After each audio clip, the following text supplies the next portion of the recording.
Vamos começar voltando agora para Moscou e agora, de fato, indo para o subsolo. A gente está exatamente na estação, uma estação mais contemporânea, mais moderna do que outras que a gente vai estar visitando, a estação de Dostoiévski, né? Dostoiévskaya é algo do tipo estação de Dostoiévski, alguma coisa assim em russo. Uma estação, como a gente vê, de arquitetura mais moderna, né, do que outras que a gente verá do século XX. Ali, respondendo aí, ó, essa palavra aqui, Regina, que significa saída, né? Eu não sei ler, mas já sei que a gente estava conversando sobre isso antes de começar a gravação, né? Como é que a gente lê que alguns lugares da Rússia não tem inglês, né, como a gente está vendo aqui. Então, essa palavrinha aqui, embora não saiba pronunciar, é o que significa saída, né? Nessa estação de homenagem a Dostoiévski, na verdade, é onde eu estou, nessa imagem atrás de mim é a própria imagem da estação, né, o mural que tem do autor, e é uma estação também que tem em algumas pilastras, como nesta que eu estou mostrando, imagens da obra de Dostoiévski. No caso, a gente caiu exatamente na pilastra que tem passagens de crime e castigo. Está escrito em russo, ali em cima, crime e castigo, crime e punição, na verdade, mas, né, castigo está servindo, e algumas passagens dessa obra.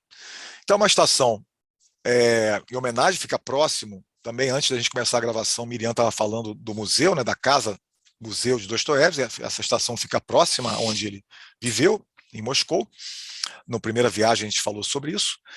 Mas aqui a gente vai usar para trazer o que eu estava dizendo sobre o Palácio de Cristal. Então, para Dostoiévski, o Palácio de Cristal representa o problema que a ciência traz para dentro da Rússia. E qual é esse problema?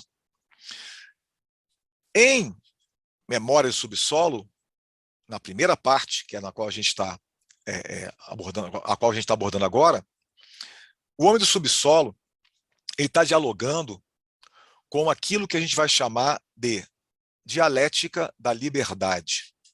Então, atenção com a parte conceitual da obra. O que significa dialética da liberdade? Significa tentar responder a pergunta: você é livre? Quando eu pergunto você é livre, não estou perguntando se você pode, né, sair de casa quando quiser. Eu estou perguntando se quem determina que você vai sair de casa a hora que quiser é de fato você mesmo. Se é de fato a sua consciência.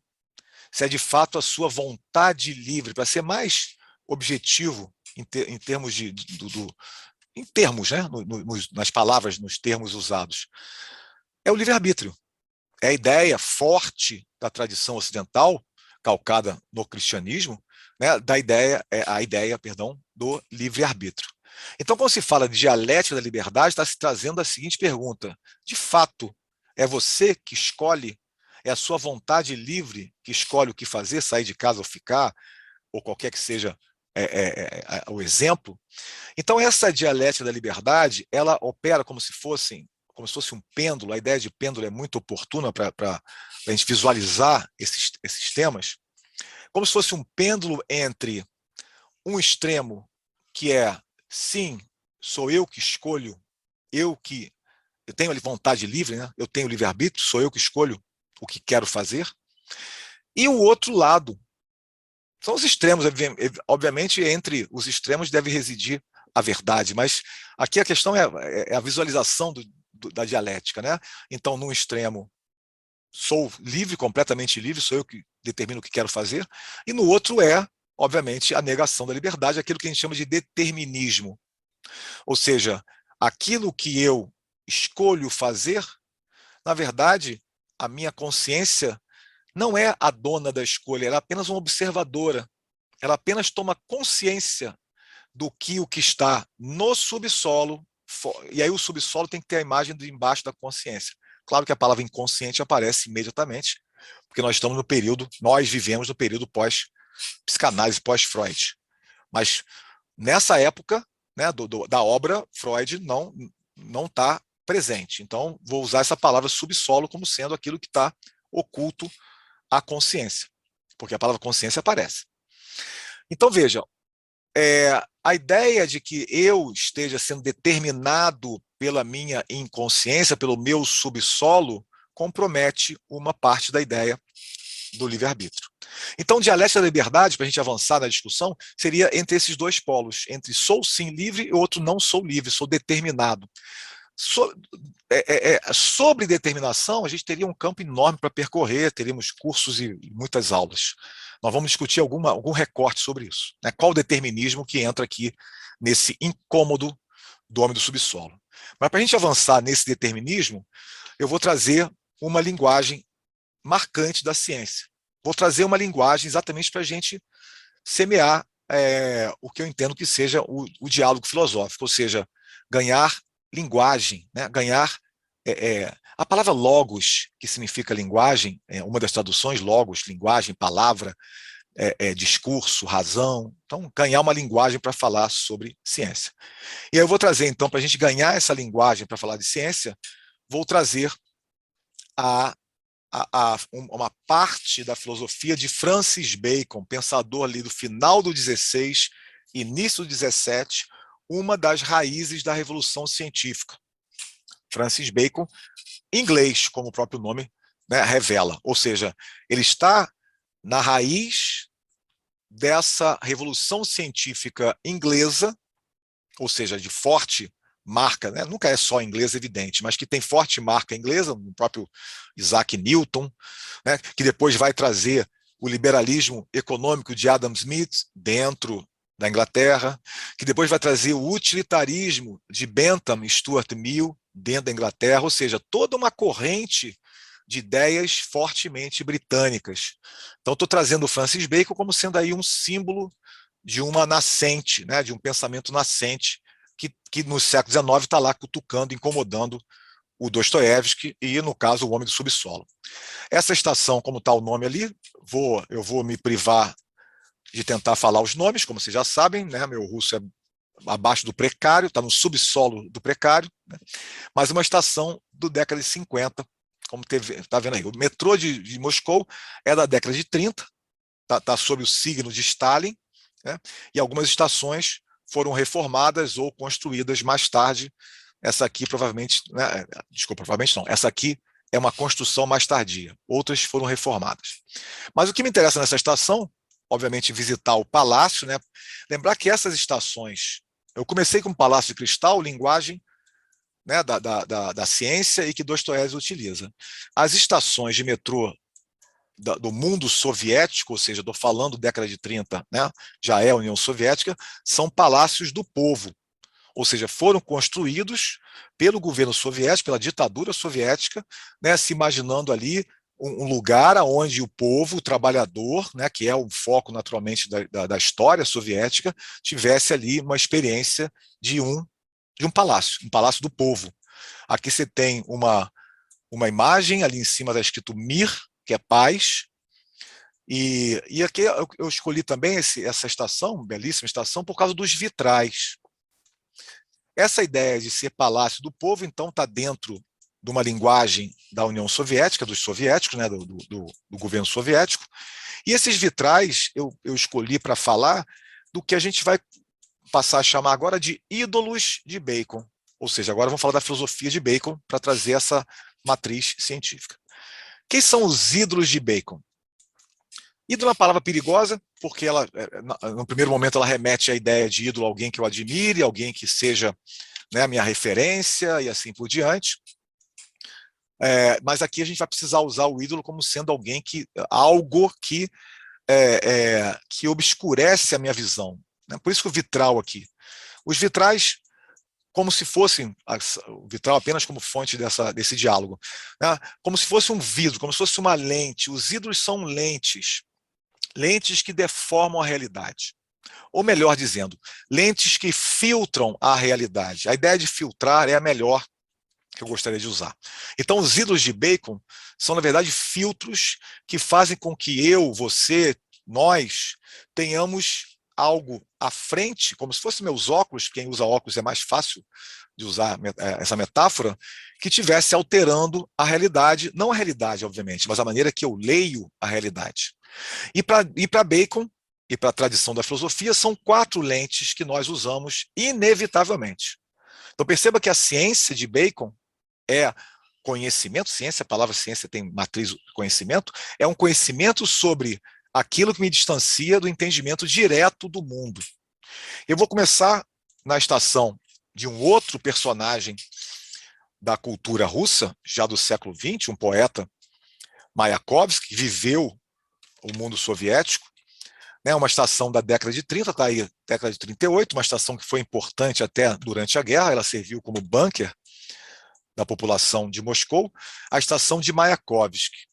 E eu escolhi o Mayakovsky, uma estação que tem, né, em nome assim como Dostoiévski, uma estação que tem uma pessoa, né, uma personagem, uma pessoa tá bom, o personagem também tem a persona, né, para dizer o seguinte: o primeiro ídolo, a primeira lente que Bacon diz que filtra a realidade para a minha leitura, chama-se ídolo da caverna, ou na minha tradução, lente da caverna. É uma lente da caverna. O que é a caverna? A caverna é a minha história. A caverna é aquilo que me faz diferente de qualquer outro ser humano, porque o local que eu nasci e todas as condições que eu vivi, e também aquilo que eu sou, no sentido, uma linguagem mais contemporânea, genética, né, me faz ser único.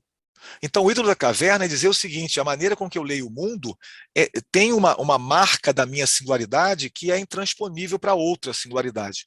É como se eu dissesse assim, aquela velha coisa, aquela brincadeira, né, brincadeira bem filosófica que a gente tem, carrega na nossa história, que é mais ou menos dizer o seguinte: será que o vermelho que eu enxergo é o mesmo vermelho que você enxerga?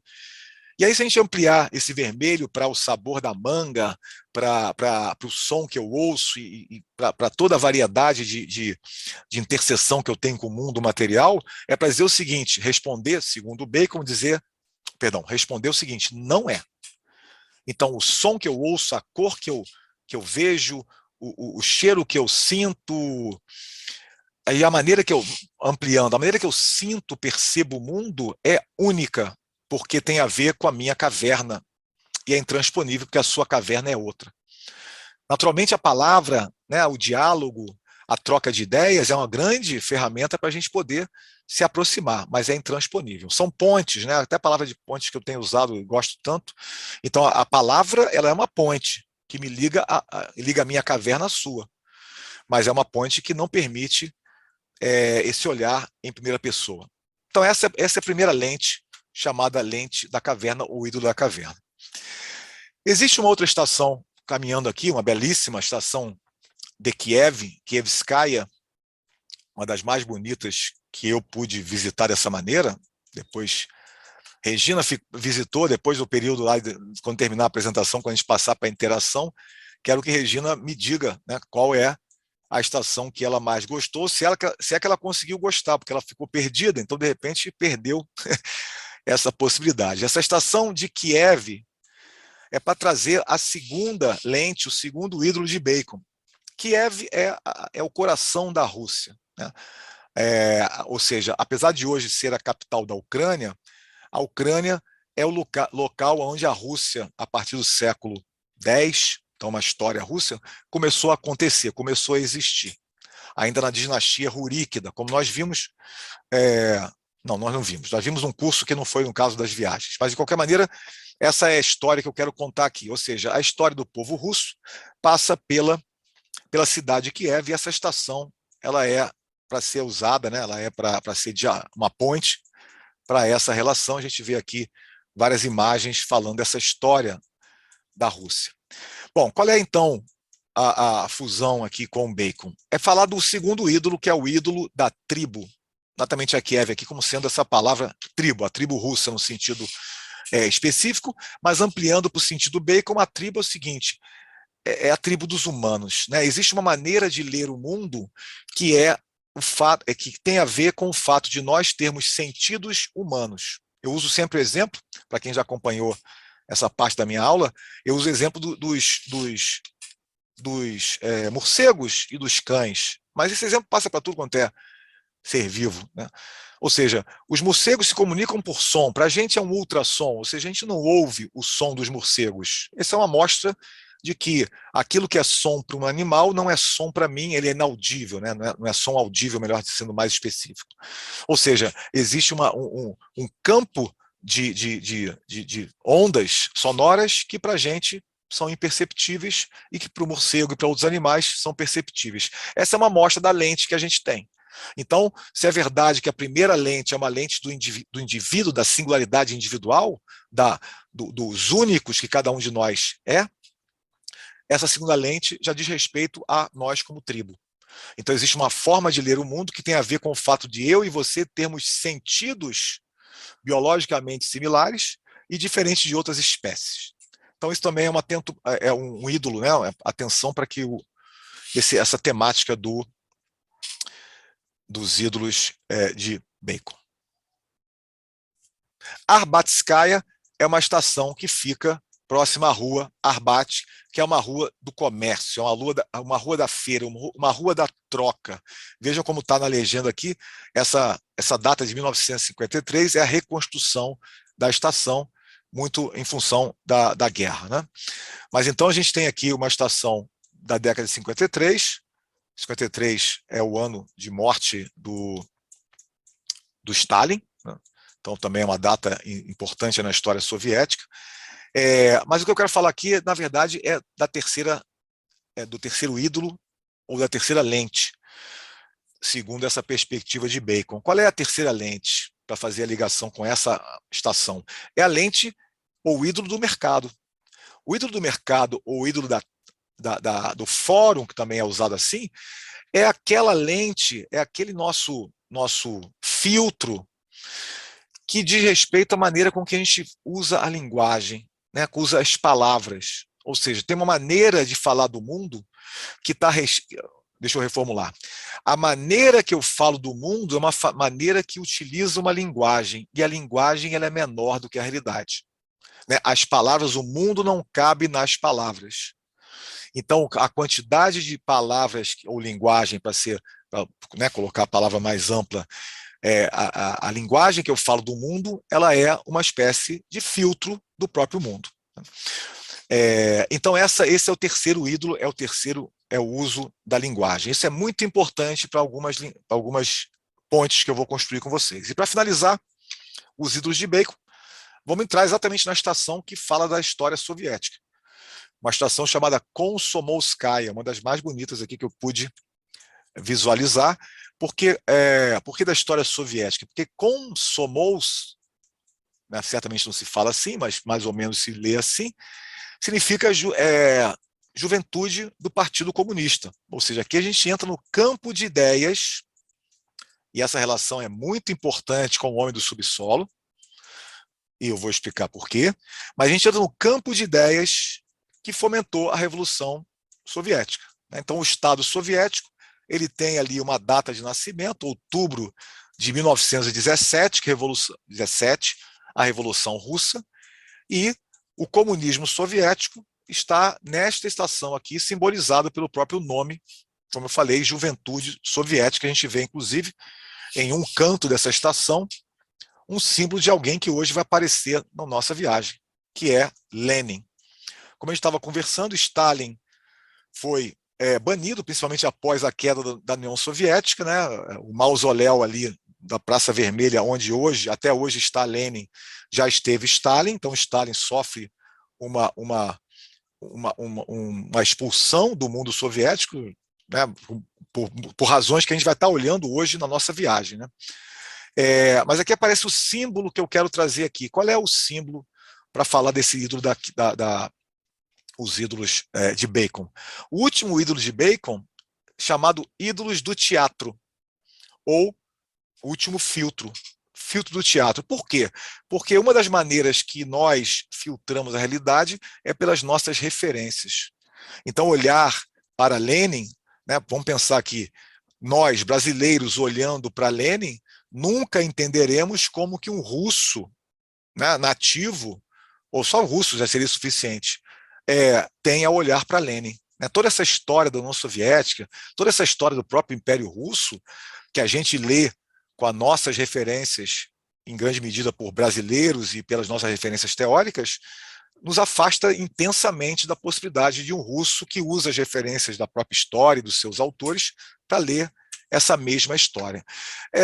Serve para falar do mundo soviético, serve para falar de qualquer outro que seja a ideia das referências que a gente usa para ler o mundo, né? Então, esses são os ídolos do mercado, não, mercado é linguagem, os ídolos do teatro. Então, com isso, a gente passou pelos 4 ídolos para mostrar o seguinte, para pensar o seguinte.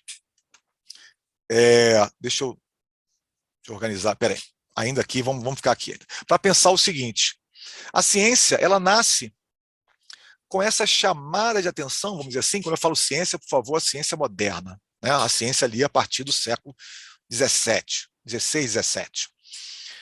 Francis Bacon está exatamente nesse momento, né? Descartes, Galileu, Newton e assim por diante. Mas então essa ciência vai nascer debaixo de um signo no qual o método científico, ou de outra maneira, a ciência experimental, a palavra método é sempre caminho, né? Então a ciência experimental, ou o caminho da ciência, é a forma de contornar essas lentes.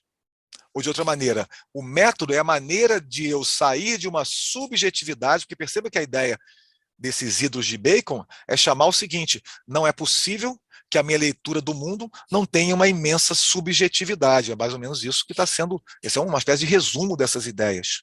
Então, como é que eu contorno a subjetividade?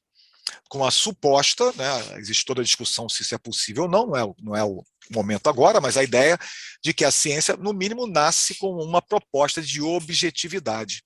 E a objetividade ela vai ser alcançada pelo caminho do método científico, né? Pelo caminho do método é quase, como eu falei, uma redundância, né? Pelo caminho da experiência, do experimento que vai dar uma objetividade. Muito bem, isso é o nosso passeio.